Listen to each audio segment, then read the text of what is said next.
Primetime local news, serving the Lakeland and Midwest regions. Good evening and thanks for joining us. One more person who tested positive for COVID-19 in Saskatchewan has died. It was a person over 80 in our Northwest zone. There are 87 new cases, including 5 in the Northwest. All of those new cases are in Lloydminster, where we have 65 active cases. There are 1,264 active cases province-wide. The Northwest has the third highest amount of active cases in the province, behind only Saskatoon and Regina. 139 people are in hospital, including 6 in the Northwest, with one of those in intensive care in our zone. Close to 113,000 vaccine doses have been administered in Saskatchewan, with almost 13,000 in the Northwest zone. As construction moves forward on the next home for the Lloydminster Cultural and Science Centre, City Council's next task is deciding what will be displayed in the new facility. As Eric Bay reports, the proposed plan will encompass Lloydminster's history. As Council heard Monday, the plan for the feature exhibit of the LCSC, now called the Lloydminster Museum and Archives, is to focus on the history of the area. The display will be broken into 6 parts: the Bar Colonists, Settlement of Lloydminster, Life on the Prairies, Indigenous Voices, Agriculture, and the Oil Industry. By incorporating those exhibits into a building and then tying that into being able to view them in the summertime when the weather's a little better, I think it'll have a huge benefit. And building on all 6 of those, they're all critical factors and play an equal part to our community. While the heart of the exhibit will remain the same, there will be variations in the items displayed, something that was stressed in the design process. Having the ability to update and change things to encourage people to visit, that's very critical in my opinion. But at the same token, we don't want to say we're changing everything. There'll be some very static and permanent displays that tell the history and relate to certain items, whereas some of the items on display may change.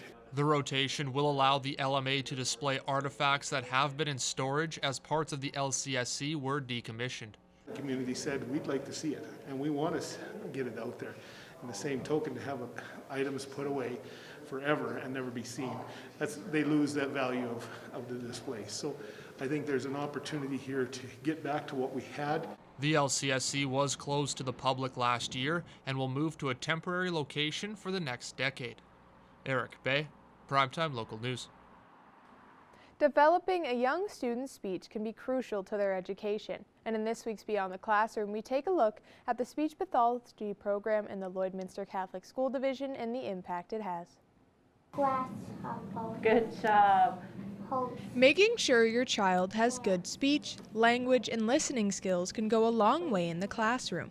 Speech-language pathologists in LCSD help younger students enhance those skills and even offer the program to students who aren't in kindergarten yet. We offer a kindergarten speech and language screening, and that is held usually the second week of June. So what we do is we have parents come in with their children and we sit down with them, we chat with them for a little while, we ask them some questions, and we get an idea of what speech sounds they can use. For one parent who first used this program when her son was 3, said it made a huge difference that has now helped him catch up to his classmates in kindergarten, but admits she wasn't fully confident before it started. I was unsure if it would work, and that's horrible to say, but he had so little speech and very few sounds. I had a hard time imagining what it would look or sound like for him to speak. So I was uneasy at first and not sure, but it was one of the best decisions we made. The speech-language pathologists help out the kids by using many different strategies to get them to the level they need to be. A lot of kids don't actually know where to put their parts of their mouth in order to make a sound correctly. So we show them how to do that. We teach them how to do that. There are a number of tips and tricks for each sound that we use. And once they're able to use the sound correctly, then we just walk them through the steps, using it in a longer word and then in sentences and eventually in conversation. The pathologists are trying to find ways to get them interested in what they're doing, and that can involve parents as well. We did about 3 a week.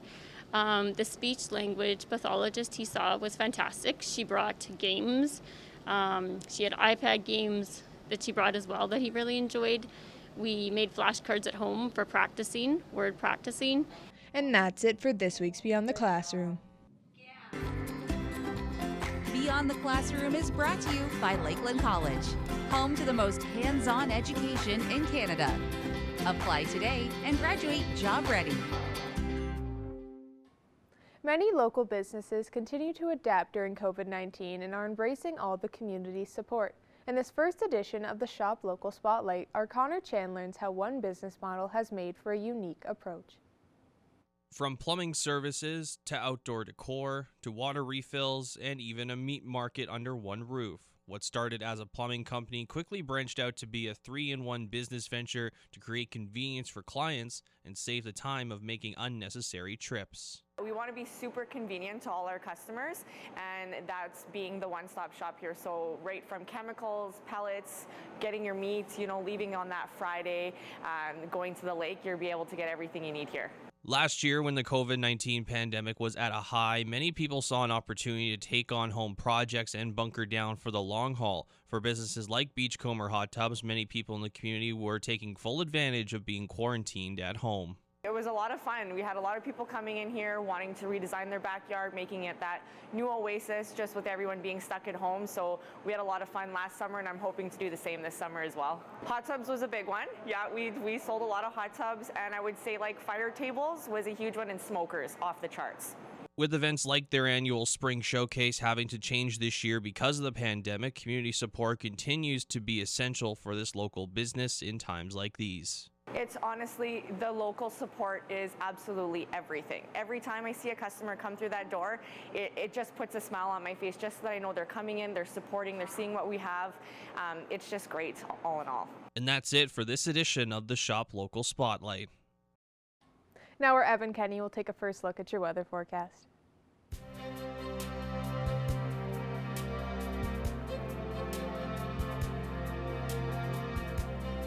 Thanks, Jasmine. Hopefully everybody is having a great St. Patrick's Day up to this point. Currently 9 degrees here in Lloydminster. Things started off quite cool this morning, -3, but as we saw, things started to warm up here. There was also quite a bit of wind throughout the border city, gusting right around that 40-kilometer-per-hour mark here. Taking a look now at some temperatures from around the region here. 10 degrees down in Provost, as well as in Marwayne and in Cold Lake. 11 degrees in Wainwright, Vermilion, and in Vegreville. 8 degrees in St. Paul and Bonnyville, and 12 over in Edmonton. Now as we take a look here at the Saskatchewan side, 13 degrees down in Macklin, 8 degrees in North Battleford, Maidstone, and St. Walburg, as well as in Pierceland, 7 degrees in Meadow Lake, Green Lake, and in Isle of Cross. Now taking a look at our satellite here, a little bit of scattered around here, but nothing too serious throughout this afternoon and into the night here. Currently, like I said, 8 degrees in North Battleford and nice and sunny. Overnight will drop down to -5 before 5 degrees tomorrow there. Taking a look now at Cold Lake, things are a little warmer for tomorrow, -4 degrees overnight before a high of 8 degrees tomorrow. And now taking a look at your school day forecast, things are going to start off a little on the cooler side, -3 degrees with that mix of sun and cloud. But as we can see here throughout the day, things will start to heat up and warm up too because of that sun there. Taking a look now at your 3-day forecast, things are going to start to warm up, and we are looking to have quite a nice weekend here. Things will be nice and sunny tomorrow before a high of 12 degrees on Friday. That could set a new record high for March 19th there. And then on Saturday, we have a 10 degrees for the high, a mix of sun and cloud as well. That's all we have for weather for now. We'll be back after the break with more news.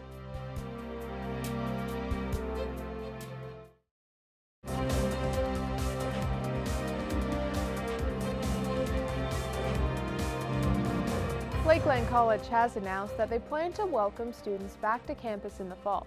We spoke with Lakeland College's president and CEO on this decision.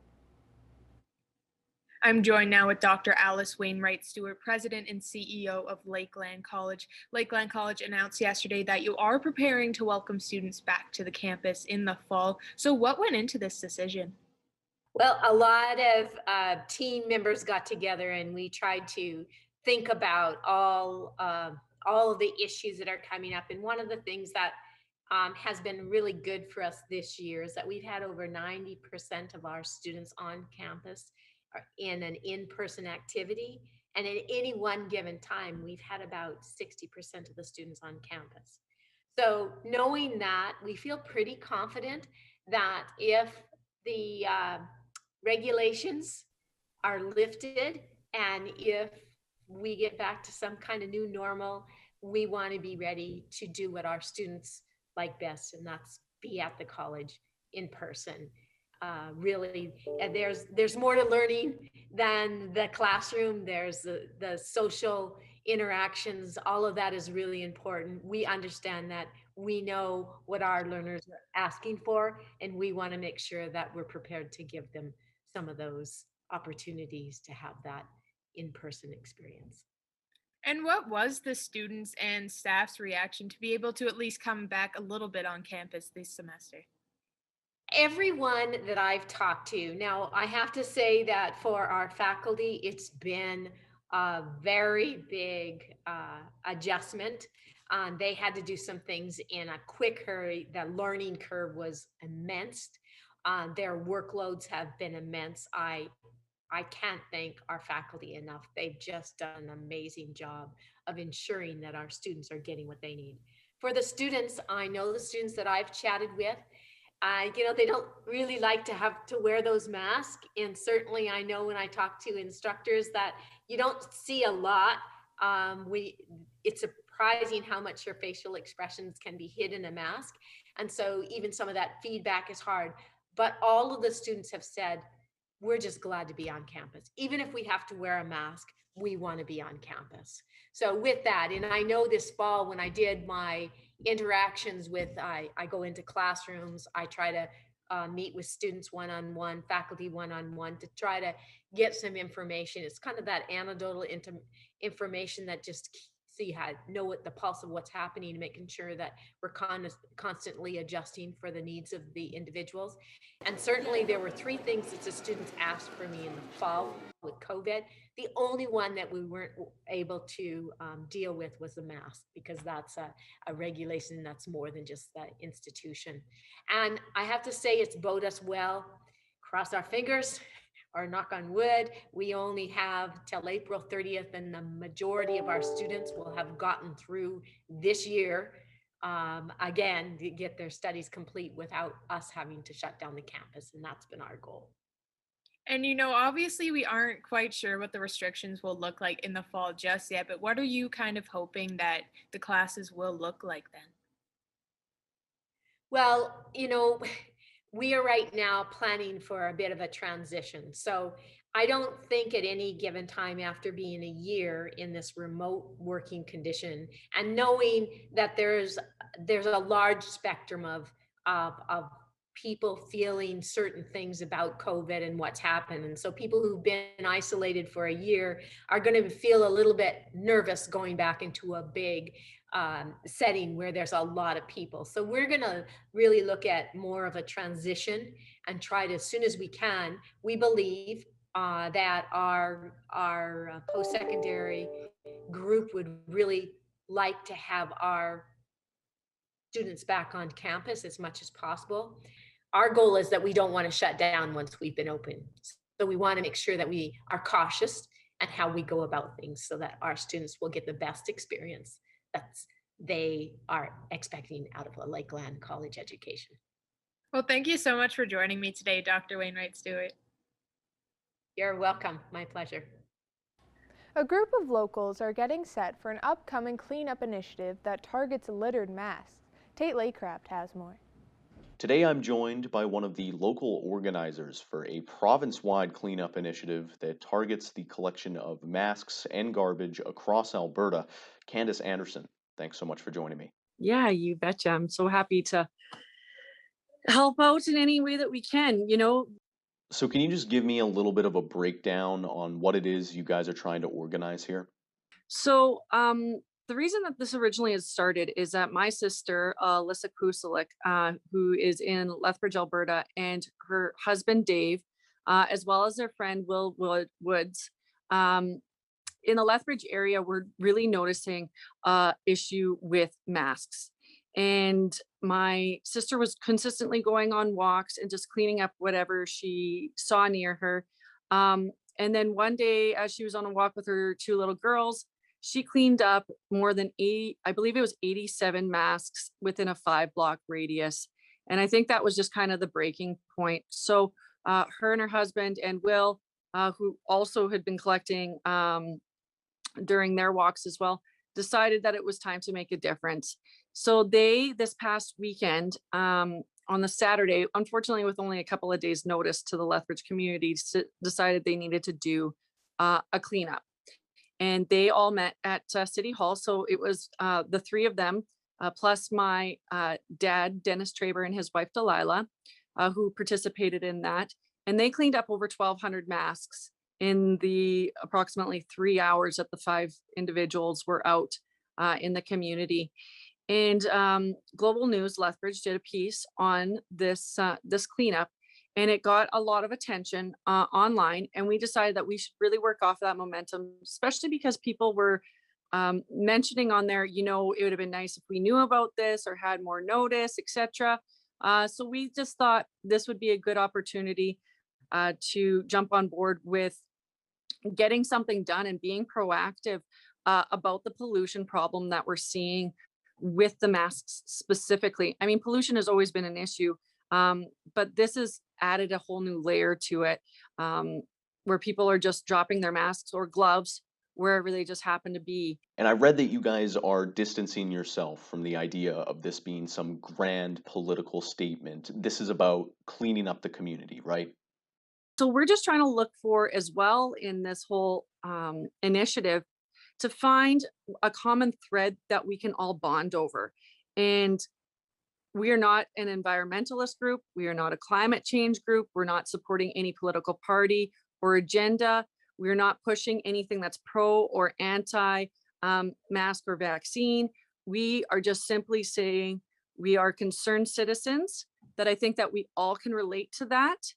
And let's get together and show the world that Alberta, even though this is a worldwide problem, Alberta is willing to step up and make a difference and clean up our environment, specifically with the mask issue that we're having right now. And for people who want to learn more or get involved, help clean up their community, how can they do so? You bet. So we do have a Facebook page that's set up currently for community mask cleanup that you are welcome to show interest in. State that you're going, invite friends, go ahead and share it as well to rant and rave pages or roast and toast pages, your own personal page. You are able to invite guests. You're able to invite up to 500 guests per person to the event on Facebook as well. Thanks so much, Candace. Times like this is really, when we've been driven so far apart, we really need to come together and show love for one another in the darkest of times. Now here are your stock market prices for today.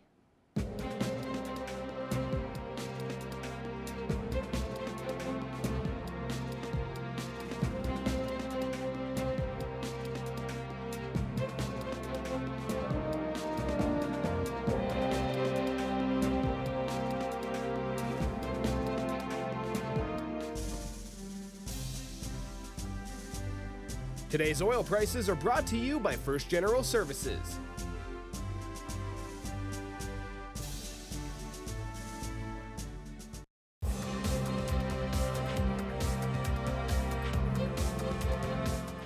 In 2020, golf fans were held without watching one of the PGA's biggest tournaments, the Players' Championship. On Sunday, 2019 winner Rory McIlroy had to pass the title of reigning champion to Justin Thomas. Marty Wheaton joined myself to break down the entire weekend. Well, joining me today to break down the Players' Championship is Marty Wheaton from Wheaton Golf Services, as well from the Lloydminster Golf and Curling Club. Marty, thank you for taking this time. Morning, Evan. Now, Marty, obviously this past weekend, the Players Championship at TPC Sawgrass, personally one of my favorite tournaments. And while it's not a major per se, it's sort of considered that fifth major there. Just an exciting time here where Justin Thomas did finish first, shooting 14 under. He was down 3 going into Sunday and really just played perfect there on Sunday. Marty, what did you see from him really over the weekend? One of the best ball striking displays I think we've seen in recent tournaments for sure. Him and Rory always has that different level of being able to go deeper, make birdies, not protect. Certainly Justin Thomas and Rory McIlroy stick out as being those players. When they're playing at their highest level, just nobody's going to be able to catch them. And he was just 2 under going into that cut really on Saturday and Sunday, just absolutely tore it up. Now Justin Thomas is just the 4th player to win a major, the Players, the FedEx Cup, and the World Golf Championship. So just adding to that resume more and more. Marty, one thing I want to touch on, you mentioned he's a great ball striker and great performance from him. That's really how TPC Sawgrass is shaped out for golfers. I mean, Pete Dye design there. He's known for bringing back short and medium par 4s. This course plays out perfect for ball strikers, no? Yeah, certainly there's no scraping it around TPC and getting away with it. I think that's what the players really like, is it weeds out the guys that aren't hitting it the best and really moves forward the guys that are hitting it clean because of the collection areas, because you have to be so precise with your landing distances. Certainly one of the best golf courses to really stand out the best ball strikers. Now, Marty, Lee Westwood once again was at the top of his game, just unfortunately falling a little short once again to finish second for the second week in a row. I mean, he was leading through 3 days. Was it really anything he did wrong, or really just the fantastic play that we saw from Justin Thomas? He just ran out of gas. He even said it in his interviews afterwards. Lee Westwood, his body just wasn't feeling great. You could tell that he had a big left and a big right miss in play, and we've seen that on a couple of the tee shots, and it just wasn't his day. Certainly I was cheering for him. You want to see guys like that have contended for a long period of time, almost in his 50s, and one of the best ball strikers that have been around for 25 years or so. He just didn't have it on the final day. I mean, Marty, you mentioned it, almost 50 years old. He entered the PGA Tour at the time that, Thomas and Bryson DeChambeau, who we lost to last year, were born. So, just continuing to go and continuing to be at the top of the game, just can't quite find that extra gear there. Another guy who's been at the top of his game, especially as of late, Corey Connors, the Canadian, once again showing up on the PGA Tour, a -10 for the weekend, finishing 7th. I mean, really, just this whole year, Marty, he's been on top of his game. He has 5 top 10 finishes in his last 10 starts. I mean, what have you seen from him this past season? Just total consistency and an all-around game for sure. One thing that always sticks out is his tempo. He remains the same throughout the day. You never see him gas something up or, have a different tempo throughout the day. He's pretty calm, cool, and collected out there, and definitely a solid short game as well. So he's trending in a very good direction heading into the Masters for sure. Definitely a solid short game. He hit some much needed birdies there on his 6 under final round there on Sunday. Marty, thank you for taking this time and joining me. It should be an exciting one next weekend, or rather this weekend, the Honda Classic here. And then in just under a month, my personal favorite major, the Masters, coming up. It should be an exciting time.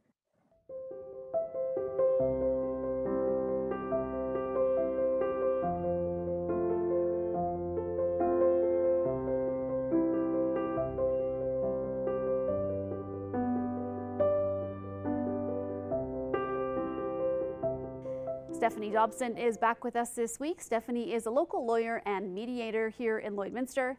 And Stephanie, we've been spending several months talking about a number of things surrounding divorce, but today we're going to be talking about the new Divorce Act, which just came into effect at the beginning of March. So let's first of all talk about what we're going to be talking about in this, which is actually going to end up being a 3-part series.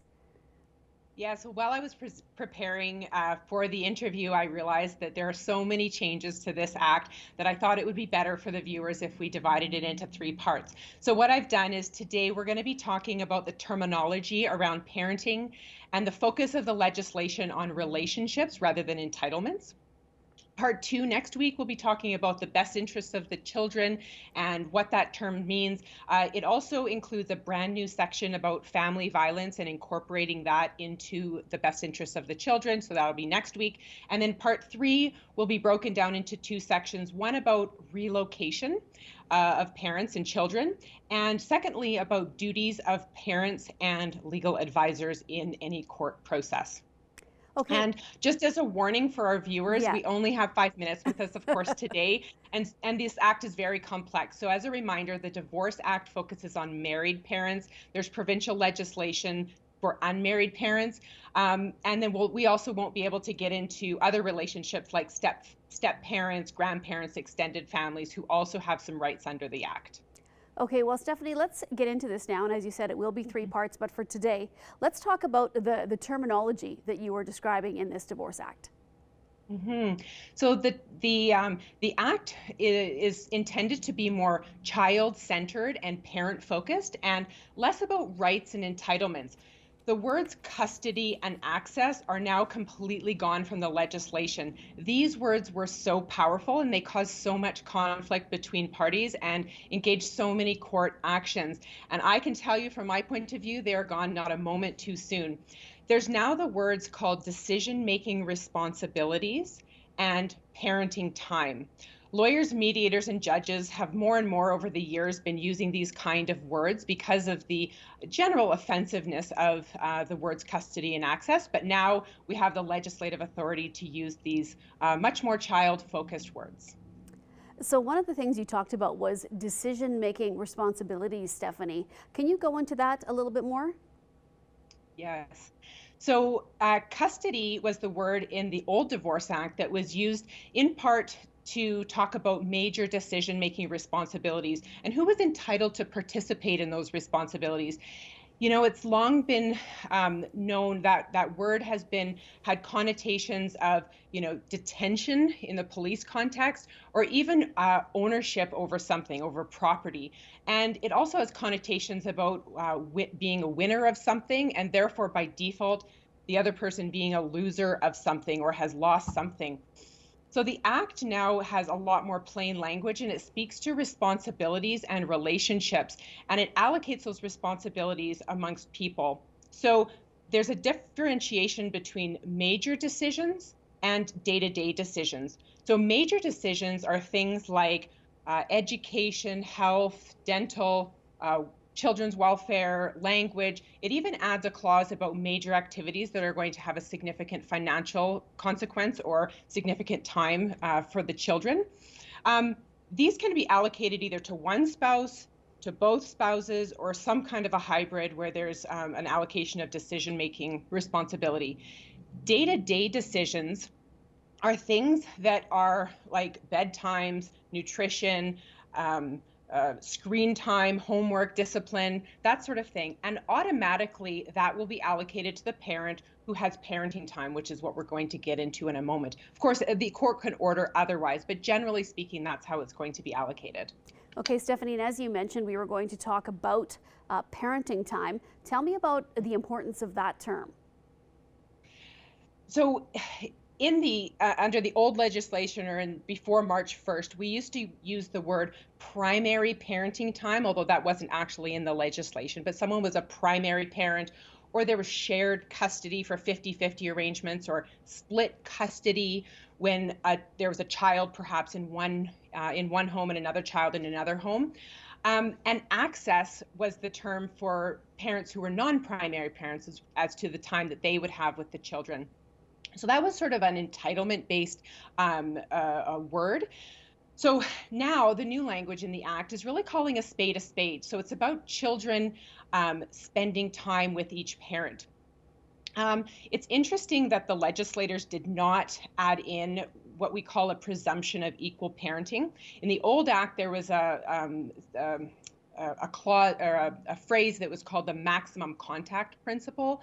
And that was contemplated in the new act, but at the end, it was taken out. And now the principle that the courts will look at when they're looking at allocating parenting time is the principle that each child should have as much parenting time with each spouse as is in the best interests of the children. And that word, best interests of the children, is exactly what we're going to get into next week. My hope is that the language of this new act is going to be the starting point for parents, legal advisors, and courts all being on the same page about the emphasis on relationships and bridge building. When we get into best interests of the children next week, that's when the real impact of this legislation is really going to be felt. So I look forward to getting into that in part 2. Well, Stephanie, thank you for joining us, and I'm glad that you are able to sort this all out and put it into terms that everybody can understand. So once again, thank you for joining us this week, and we'll be back next week with part 2 in our series breaking down the new changes to the Divorce Act. Thanks, Stephanie. Thank you.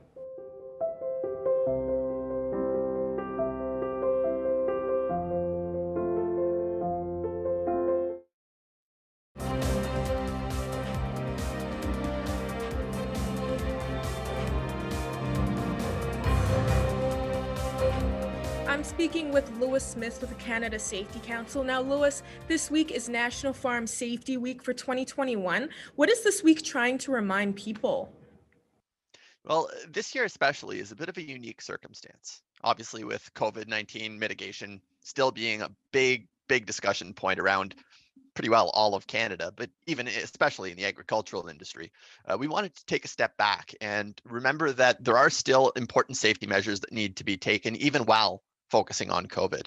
So we wanted to focus on the importance of machinery and on the impact that machinery runovers, rollovers, and just general improper use can lead to fatalities, can lead to injuries. So it's an issue that we wanted to talk about. We wanted to bring back to the forefront.